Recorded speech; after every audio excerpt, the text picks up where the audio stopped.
You're now rocking with the best. Welcome. Please welcome. Welcome, all of you. To StartCast. Mr. Kelly, Jerry, Dalma, Jonas, welcome. Beautiful. Thank you so much for coming here today. It's with great pleasure to see that many roasters in one room here with us, taking the commitment to join us in Berlin. And I believe many of you have traveled extra to Berlin to be with us today. And many of you took the U8 maybe and joined us. We still appreciate this. Thanks for that. May I ask you to raise your hand if you traveled extra to Berlin today for today's summit? Oh, wow. Beautiful. Thank you. Thank you. Okay, and who's here from Berlin? Okay, so we have like 50-50. That's great. Wow. Yeah, it's important for me to share with you why we're doing this here today. We believe that we all share the same passion. We all in this room working in coffee because we love coffee, and that's something we all agree on. Another thing is when we share the same passion, we're sharing the same challenges. And our challenges are, for example, can be the back office work, can be choosing the right coffee, the right oat milk, and so on. And that's why we decided, why not we get all together and discuss all the topics that we face on a daily basis and try to find solutions, because it's very important for all of us to grow and to keep this industry alive.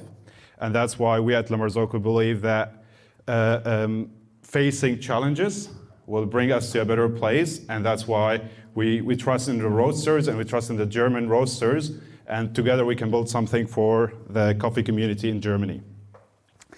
I want to thank our guest today, Mr. Paul Kelly. He came all the way from UK. Thank you, Paul. We have Ludwig. Sorry, I start with the La Marzocco person.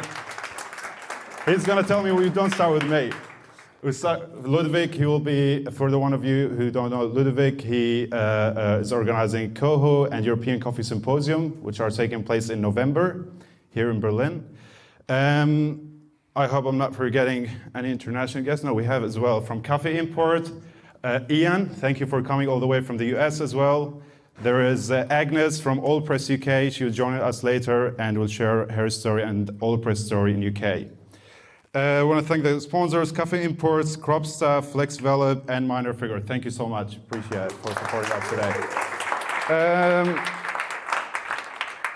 Before moving on with our program for today, I want to show you a little video about Accademia del Caffè Espresso. I don't know who of you know what is Accademia actually at all. Can you raise your hand? There's a lot of hand raising today. Anyone know what Accademia is? Okay, we got to work on that in marketing. Okay, so Accademia del Caffè Espresso is our old factory, which we rebuilt and became a coffee hub with our museum. It's based in the hills of Tuscany. And today we decided to make like a little raffle. So we have printed the names of all your roasteries. And in the next break, we're going to pick up one name. And the name will join us with a +1 that he or she will choose. And we'll go together to Florence. So wish you all luck. And beside of this, the doors of Accademia are always open anyway for all of you. So hopefully you will be spending some time there in the future. Just a quick video about Accademia for the ones of you who don't know what Accademia is. Let's have a look.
Okay, well, this is Accademia.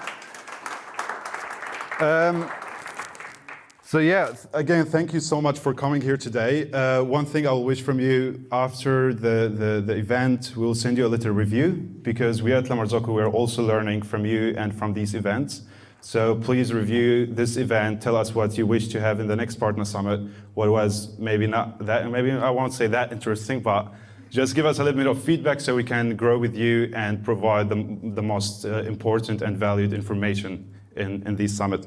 Beside of this, I would like to welcome it's Marcel from Enveritas. Marcel? Is it Marcel or I'm sorry? Okay, exactly, it's the wrong name, of course. Welcome, Jonas, please. So, sorry, I'm Maximilian or Marcel. As many of you know, from the beginning of 2025, there was a new EUDR regulations, and Maximilian is going to explain us more about this. It's all to you. Cheers, buddy. Thank you very much, and thank you for the invite. So I have 20 minutes to go through a pretty dense slide deck. So I think, I'll take 15 minutes, and then we can have 5 minutes for questions. So what I have here as a slide deck is more our commercial slide deck to present our own solution to tackle the EUDR.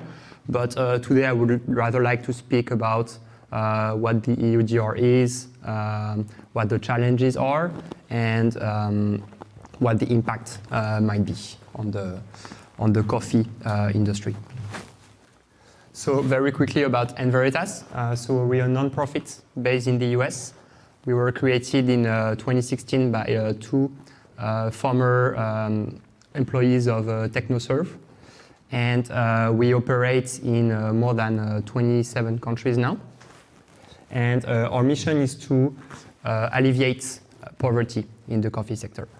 So we run a responsible sourcing program, which is kind of similar to certification, but we rather focus on what we call verification, where we provide roasters with information on what's happening in their coffee supply chain and help them find ways to mitigate the risk that we identify in their supply chain.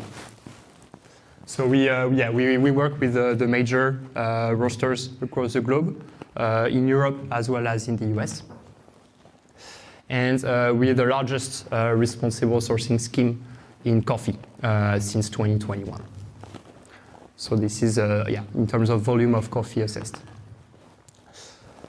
So our way of operating is a bit different because unlike certification, we don't rely on farmer lists or fully traceable supply chains.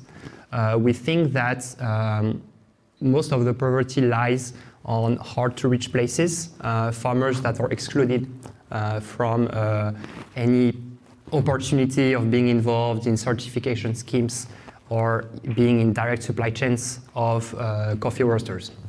So what we do is that we have an AI model that was developed 7 years ago to identify coffee across the globe.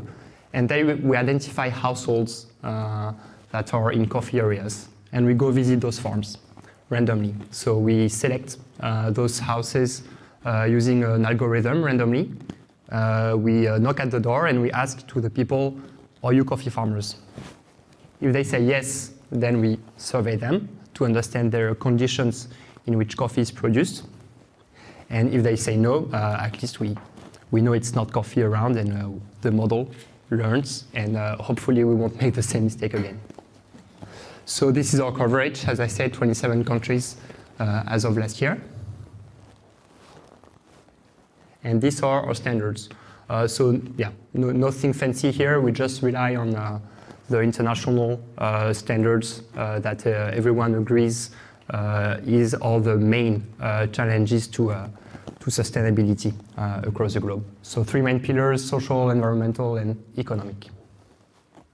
And in the environmental one, you can see that there is no deforestation, the no deforestation standard. So we developed that 7 years ago with our own definition of what deforestation is.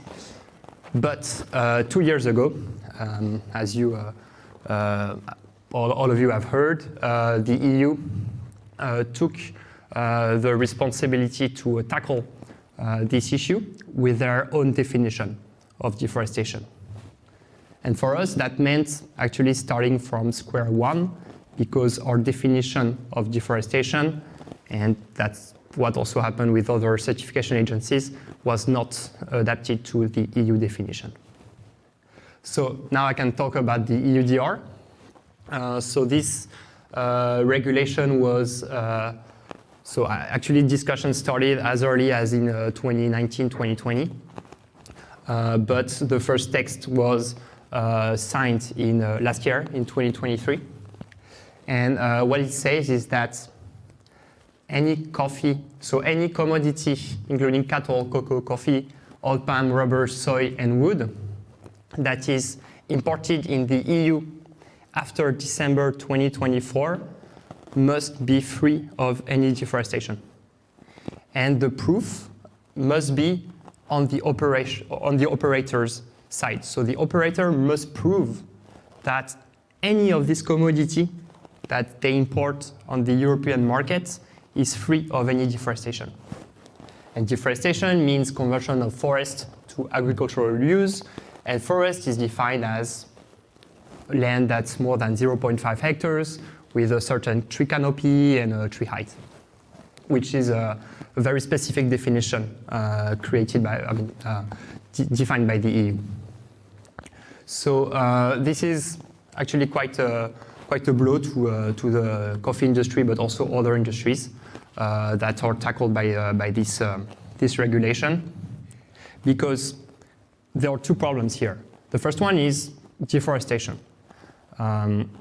Obviously, there has been a lot of deforestation in the past years, and the operators have no very strong visibility on what's happening on their supply chain, so they don't know whether there is deforestation or not. And the second problem is to prove that you don't have any deforestation, you need to know where your coffee was produced. And that's traceability. And that's actually almost the main problem for the coffee industry. It's about the same for the cocoa industry, because those commodities are produced mainly by smallholder farmers. 90% of coffee is produced by people that have less than 10 hectares of land. Whereas the other commodities like timber, soy, are generally more traceable. So the problem lies less in the traceability, but more on the deforestation side. So the intent of the EU was not that people would be sent on every farm checking that there has been no deforestation. The EU wanted to leverage technology for this. So the EU themselves have sent several satellites since 2015 to monitor land, and many countries have done so. So they were hoping that these satellites could be used to check whether deforestation happens on coffee land. And then what the EU was expecting was to have the farm list of coffee that was imported in the EU. So if you click again, we can see the farms. And then they would just compare where deforestation happens to where the farms are. And if a red point is on the pink area, then it's deforestation and it's not compliant. So yeah, said like this, it seems quite easy, but it implies that you have the pink areas that are accurate, and also that you have the red points which are provided. So three main things for coffee to be not compliant with the EUDR. The first one is, was the land forest as of 31st of December 2020? Meaning that if it was deforested on December 30th, 2020, then it's okay for the EUDR. Probably not okay from a sustainability perspective, but at least it's compliant with the EUDR. So the EUDR always looks at land as of December 31st, 2020. Then the second criterion is, has the land been deforested since then? So has forest been cut since December 31st? And the third one is, has coffee been planted on that land? So 3 requirements for coffee to be non-compliant with the EUDR. So on the first one, was the land EU defined forest on 31st December 2020? So for that, the solution lies on satellite imagery to see whether there has been forest or not, as of December 2020. The issue is, if you go just one before, that the open source map that is called Global Forest Watch, which is used by many providers of EUDR solutions and also recommended by the EU, provides you with these maps. So this one is 24 pixel image, and the pixels for Global Forest Watch are 30 meter by 30 meter. So it could be fine actually for timber or for soy where the land spans several dozens of hectares. The issue with coffee is that on average the land size is about 1-2 hectares maximum. So 30 meter is actually quite hard. And this one is 10 meter. It's also a very common source that is mentioned by the EU to assess where forest land was. And here on this map, you can see actually, you should be able to see forest and agricultural plantation. As you can imagine, if anyone knows where forest is here, they're good. And this is 50 centimeter resolution. And here you can clearly see that there is, on the left, actually palm oil, an agricultural crop, and on the right, forest. And this is why it's very important to have very high resolution imagery to assess where forest was in 2020. So with this map, you can actually draw the line and see where there was not forest in 2020 and where there was forest in 2020. So then the second part, has the land been deforested since 31st December 2020? So same thing here, Global Forest Watch is actually looking at tree cover change, which is not deforestation.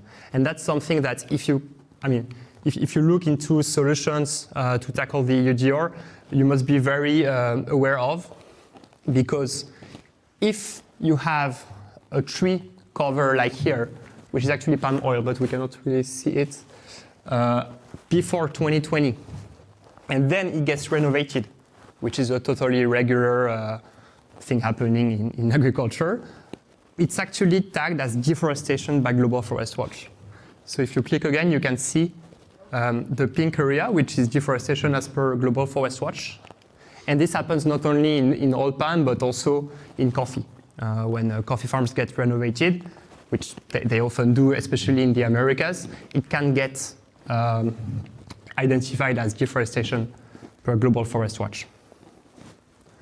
So the third one is, has coffee subsequently been planted? Because if you have deforestation, so if you're able to identify deforestation, but eventually the land was not used to produce coffee, then it's not the problem of the coffee industry. So it's very important also to know where coffee was produced on deforested land. So it's actually quite difficult to see. So if you click again, once again, here you can see on the top left, very easy, it's maize in the US. Just to give you an example of some crops where where satellite imagery can easily identify the crop. Then on the second one it's also a palm, so quite easy to see. And afterwards there is coffee, cocoa, rubber, anything mixed. And it's actually very difficult to see by satellite imagery. And if you go by 10 meter resolution, it's impossible to see. So if you click again, you can see the actual land use after deforestation. Some of them was replanted, natural forest growing again, or coffee or cocoa. And for that, you actually need not only the satellite imagery, but the ground truthing. So people going to the place and helping the model, the AI model, learn what these images are. And this is what we do as Enveritas. So if you click again, we travel to all regions because of our main core business, which is responsible sourcing and visiting farmers to collect sustainability information. So we already covered 27 countries, and we go to the farms to really identify where coffee has been planted in place of deforestation. So here is an example of how important everything I've been saying is to get an accurate model.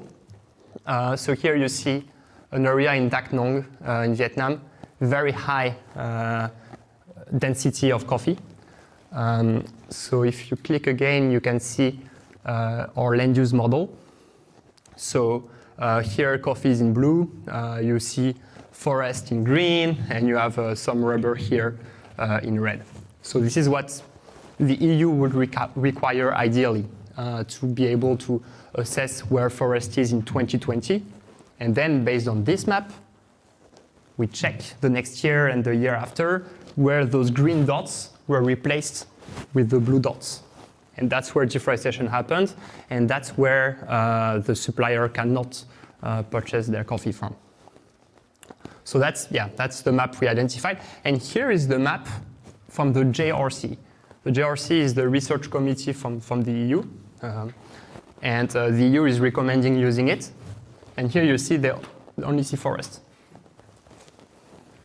So that's the problem actually, because if they see forests in place where there is coffee, then what happens if the farmer cuts their coffee tree? It's considered as deforestation. And this is what you see here. The pink dots are, so per Global Forest Watch, which also uses the JRC, where they think deforestation is. So if a farmer cut their trees and then planted, like they stumped their coffee trees and waited for them to regrow, they are actually tagged as per the EU recommended tool as farmers who deforested. And they could get cut access to the EU just because of the issues in the tool. So yeah, that being said, what we did with our model was to assess really exactly where deforestation happened in all countries and where it was converted to coffee. At first, we thought that it would be there would be like dozens, hundreds of plots where deforestation was converted to coffee. If you look at the press, you see like, thousands of hectares were converted to coffee in Brazil, for example. But doing the analysis, we actually identified very few plots that were deforested and converted to coffee. And the reason is the three criteria that I mentioned before. So if you imagine, for a plot to be non-compliant, it has to have been forest as of December 31st, 2020. It has to be deforested afterwards, and then coffee planted and produced and exported to the EU in 2024. It means that there is a very narrow window for the farm to be deforested, coffee planted, and exported to the EU. So that's why it's very rare, actually. And we decided to, instead of trying to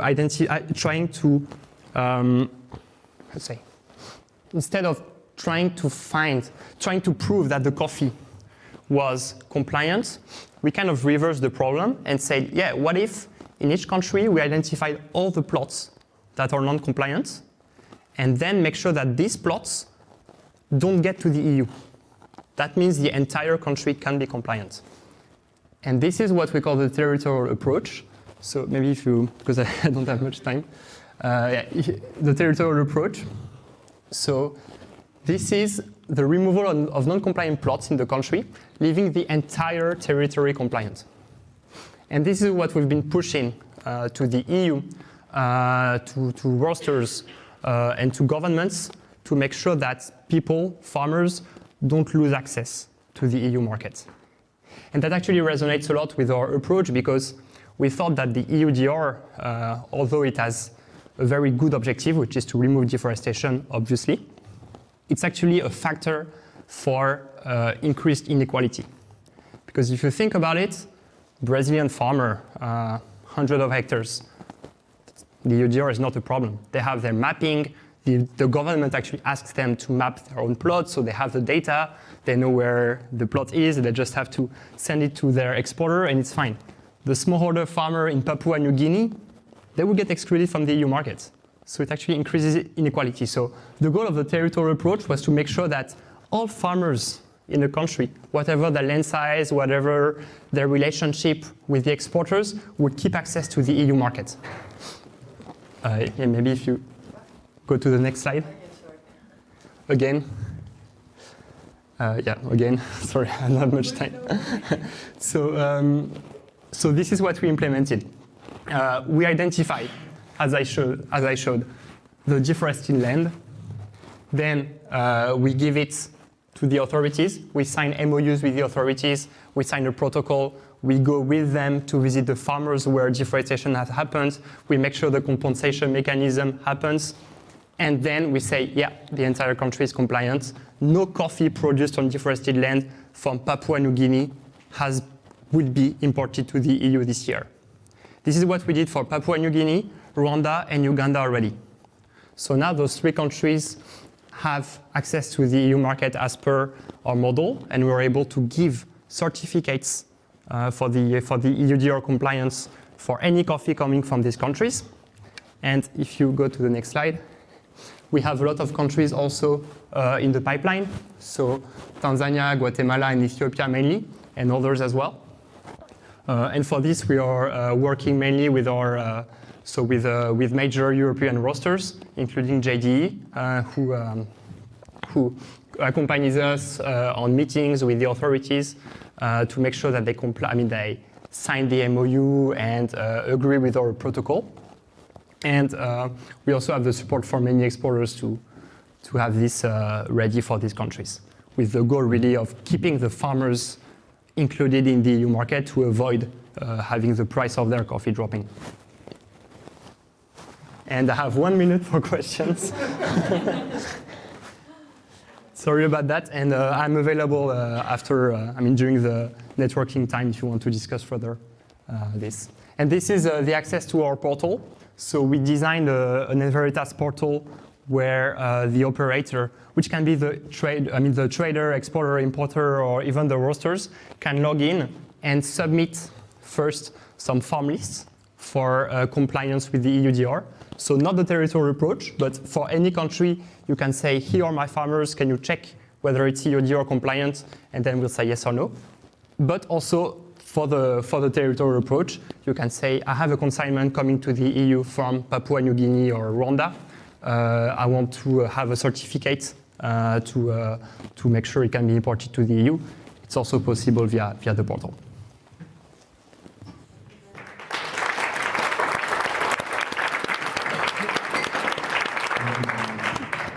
And now we'll have Cafe Import, Ilan, joining us, coming all the way from the US. Welcome, Ilan. I have to hook up my computer. I need to hook up my computer. Okay. Well, maybe at that time, till connecting his computer, I don't know, there's maybe any questions for... Can that reach up here? No? Oh, we have a question. We'll start with... Hi. I was just curious to see what your own regulations were for deforestation before the EU laws came out, regulations came out, because you said you had to start from scratch again. Yeah. How did they differ from each other? So for us, forest was not there. limited to plots more than It's not that long. hectares. Okay. In size, we usually consider Perfect. forest as long as the tree height was sufficient, and that was natural species.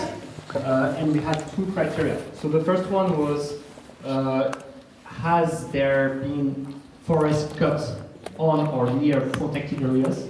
So there is a global data set of protected areas. We check whether that deforestation occurred near a protected area. And the second one was, has there been forest cut without any government permission? So for us, if you wanted to pass the deforestation standard, if you deforested, it had to be away from any protected areas and had to be approved by the government or the regional authority that gave you an actual written statement that you were allowed to cut the trees.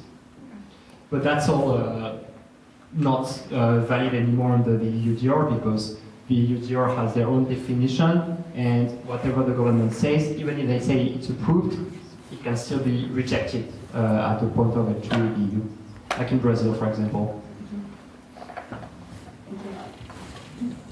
What do the, like you said, there's like around 100 farms or plots that cannot grow coffee anymore or cannot sell to the EU. What do they have to do in order to, yeah, kind of get back into the program? Like, what do they, yeah? Yeah, so as long as it's been grown under deforested plots, deforested land, that land cannot produce coffee anymore, ever, as per the EU. So what the government does is that they compensate them. So it depends on the government, because we've already done the protocol with many governments. Some of them buy the coffee themselves, and then they either sell it away from the EU or destroy the coffee. Some of them are, so coffee is always destroyed, coffee trees are always destroyed, and some governments also help them grow other crops that are not under the EUDR scope. And when you think about it, actually it's very profitable for the governments to even compensate the farmers, because that means that after this, they keep entire access to the EU market, which is much more profitable for them, despite them handing over some compensation mechanisms to the few farmers who deforested.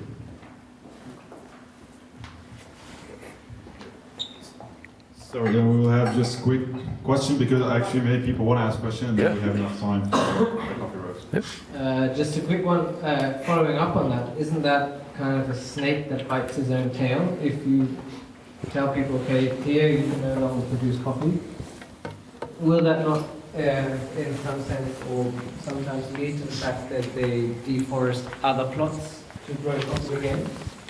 Yeah, indeed, and that's why we have to run this all the time. So the model that you saw here is updated all the time to make sure that deforestation is not occurring. So if that happens, then the plot that they might have deforested across the street will be identified again, and we'll be saying, no, you cannot grow coffee on that anymore. Now comes the question of perverse incentives if you compensate the farmers. So that's why it's very important to understand what right level of compensation there is, to make sure that don't keep doing that to just get the compensation, which might be sometimes higher than the coffee price. I think there was one more question with Philip, or it was already asked. So it's amazing that you're doing so much groundwork, that you have been doing so much groundwork all over the years, obviously, already. But may I ask, is Enveritas therefore kind of like almost channeling all of the information to it, which means that the EU itself is basically talking to you the most, and all the importers having to talk to you the most as well? And also, on a second note, do farmers also know about it all, in the sense that you also inform the farmers about what they have to do? Who's teaching them? Yeah, so to answer your second question, the protocol that we have with the government includes some training programs with the farmers to make sure that they understand what's happening, what they have the right to do, and what they should not do under the EUDR. So that's being mostly handled by the authorities. Because as Enveritas, we are foreign non-profit for them, so we don't have the legitimacy to tell them what to do. That's why we rely on the authorities. And to answer your first question, so actually we don't have any privileged links to the EU, and you might have heard, but they are very hard to reach on this topic. The staff is quite restricted, and they don't want to enter into too many negotiations with the industry. So we have only very rare discussions with them, and generally they happen with also other people providing solutions to the EUDR. So we definitely not alone on this. So we also work alongside other providers of EUDR solutions. So when we discuss with with importers, with exporters. We are sometimes with other providers. So there is no, as far as we see right now, there is no potential for a monopoly, and it will remain a diverse field where many solutions are offered. But we really wanted to focus on solutions that will not benefit only the farms where traceability is available. We wanted to focus on solutions where everyone will benefit, hence the territorial approach. Thank you so much, Max. Thanks for listening to this episode of StartCast.